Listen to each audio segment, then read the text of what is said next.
Hello everyone, welcome to my YouTube family. আশা করি আপনারা সকলেই ভালো আছেন। আর ভিডিওতে আজকে যে দুইটা মাছ নিয়ে কথা বলবো সেই দুইটা মাছের আসলে কম্পেয়ার নিয়ে কথা বলবো, কোন মাছটা ভালো।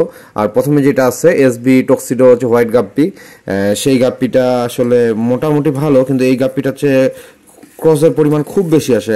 আর এই কারণে আসলে এই মাছটা অনেকেই করে না। আর বাংলাদেশে আসলে এই মাছটা আগে খুবই করতো মানুষজন, কারণ হোয়াইট রঙের মানুষজনের হোয়াইট আর রেড রঙের প্রতি আসলে অনেকের খুবই পছন্দ ছিল। আর এখন বর্তমান প্রেক্ষাপটে এই মাছটার একবারে খুবই কম করতেছে, কারণ এই মাছটাতে খুব বেশি ক্রস আসতেছে। এই কারণে এই মাছটা এখনকার দিনে একজন মানুষজন কম করা শুরু করছে, কারণ ক্রস আসার কারণে। আর যেই মাছটাতে ক্রস বেশি আসে সেই মাছটা এখন কম করতেছে, কারণ মানুষজন যত দিন যাচ্ছে তত স্মার্ট হচ্ছে। এই কারণে এই হোয়াইট যে টক্সিডো গাপ্পিটা আছে এই গাপ্পিটা এখন কম করা শুরু করছে। আগের মতো আর তেমন সচরাচর দেখা যায় না, তবুও এই মাছটার চাহিদা অনেক আছে হোয়াইট রঙের জন্য, কারণ হোয়াইট রঙের তেমন গাপ্পি পাওয়া যায় না। এই কারণে আসলে এই গাপ্পিটার খুবই চাহিদা আছে, ডিমান্ডেবল, এবং মার্কেটকে কাঁপানোর মতো এই মাছটা কিন্তু। আর দ্বিতীয় যে মাছটা আছে সেই মাছটা হচ্ছে মাছ ব্লু টেল গাপ্পি, ঠিক আছে। এই গাপ্পিটা কিছুটা হচ্ছে এসবি ব্লু টেলের মতো, কিন্তু এই গাপ্পিটা একটু উজ্জ্বল ভাব। আর এই গাপ্পিটা আসলে ক্রসের পরিমাণ কম আসে, কিন্তু এই গাপ্পিটার একটা সমস্যাটাকে বলি, এই গাপ্পিটাতে মেলের পরিমাণ কম হয়, ফিমেলের পরিমাণ খুব বেশি হয়, অত্যাধিক পরিমাণ ফিমেল হয়। এই কারণে এই গাপ্পিটা তেমন মানুষজন এই গাপ্পিটা করে, কিন্তু ধরেন যখন ব্রিডিং করানোর পরে যখন দেখে হিউজ পরিমাণ ফিমেল হইছে, ধরেন 100টার মধ্যে 80টা ফিমেল 20টা মেল, তখন আসলে মানুষজনের মন মানসিকতা ভেঙে যায়। বিক্রি করার সময় সবাই শুধু মেল চায় পিওর ব্রিডের গাপ্পির কাছে, ভাই ইকুয়াল করে দিয়েন, তখন ফিমেলগুলো বেশি থেকে যায়।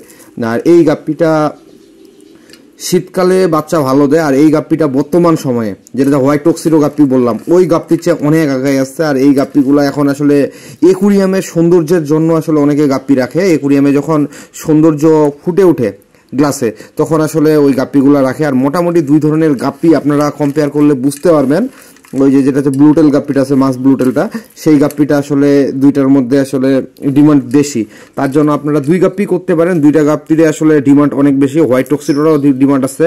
হোয়াইট টক্সিডো সচরাচর আগে যেমন পাওয়া যেত, এখন আসলে তেমন পাওয়া যায় না। যেমন কিছুদিন আগে 2-3 বছর আগে আপনারা খেয়াল করলে দেখবেন রেড পান্ডা গাপ্পিটা খুবই মানুষজন করতো, ঘরে রেড পান্ডা ছিল যারা পিওর ব্রিড গাপ্পি করতো। তারপরে রেড পান্ডাটা আস্তে আস্তে ক্রেজ কমে যায়, কারণ বাঙালি যখন যেই গাপ্পির পেছনে ধরে সেই গাপ্পিটা ধ্বংস করে ছাড়ে, সেটাই আসলে বাঙালির ধর্ম। আর বাঙালি মোটামুটি মার্কেট ধরার জন্য যখন দেখবেন যেটা ট্রেন্ড চলে তখন সেই গাপ্পিটা ধরে। আমরা আসলে সচরাচর চিন্তা করতাম আরটিপি গাপ্পিটা মার্কেট কখনো খাইতে পারবে না। ভাই আরটিপির মার্কেট আসলে কেউ খেতে পারবে না, কিন্তু আরটিপি যদি কোয়ালিটি আসে তাইলে। কিন্তু আরটিপি থেকে অনেক ক্রস আসে, এই কারণে আসলে অনেকে আরটিপি করা এখন বাদ দিয়ে দিয়েছে। কারণ যেই সব গাপ্পিগুলোতে ক্রস আসে না, মিক্সড গাপ্পি হয় না, কোয়ালিটি আসে না, সেই সব গাপ্পিগুলো এখন বাঙালি মানুষজন আর চায় না, সেই গাপ্পিগুলো আসলে আর করতে আসে না। কিন্তু এই দুইটা গাপ্পি যেটা আমি আপনাদের সামনে কম্পেয়ার করলাম, এই গাপ্পিগুলা আমার দেখার মতো একটু ক্রসের পরিমাণ কম আসে, কিন্তু হোয়াইট টক্সিডো যেটা আছে আর মাছ ব্লু টেল যেটা আছে, দুইটা গাপ্পির মধ্যে মাছ ব্লু টেলটা ক্রস আসে না বললেই চলে। তবুও এদের বডি প্যাটার্ন মেলের অনেক সময় খারাপ চলে আসে, কিন্তু হোয়াইট টক্সিডোর মতো তবুও না, হোয়াইট টক্সিডো খুব বেশি পরিমাণে আসে। আর যারা আসলে এই মাছগুলা কালেকশন করতে যাচ্ছেন, কালেকশন করতে পারেন, এগুলো আমার স্টকে আছে, হোয়াটসঅ্যাপে নক করলে এইগুলো আমি দিতে পারবো। আর এতক্ষণ ধরে যারা আমার ভিডিও কষ্ট করে দেখতেছেন তাদেরকে অসংখ্য পরিমাণে ধন্যবাদ। এবং যারা আমার চ্যানেলে নতুন, প্লিজ সাবস্ক্রাইব করবেন এবং আমার চ্যানেলের সাথে থাকবেন, ধন্যবাদ আপনাদেরকে। আর ডেসক্রিপশন বক্সে এবং পিন কমেন্টে আমার ফেসবুক পেজ এবং ইনস্টাগ্রামের আইডি দেওয়া থাকবে, ধন্যবাদ আপনাদেরকে।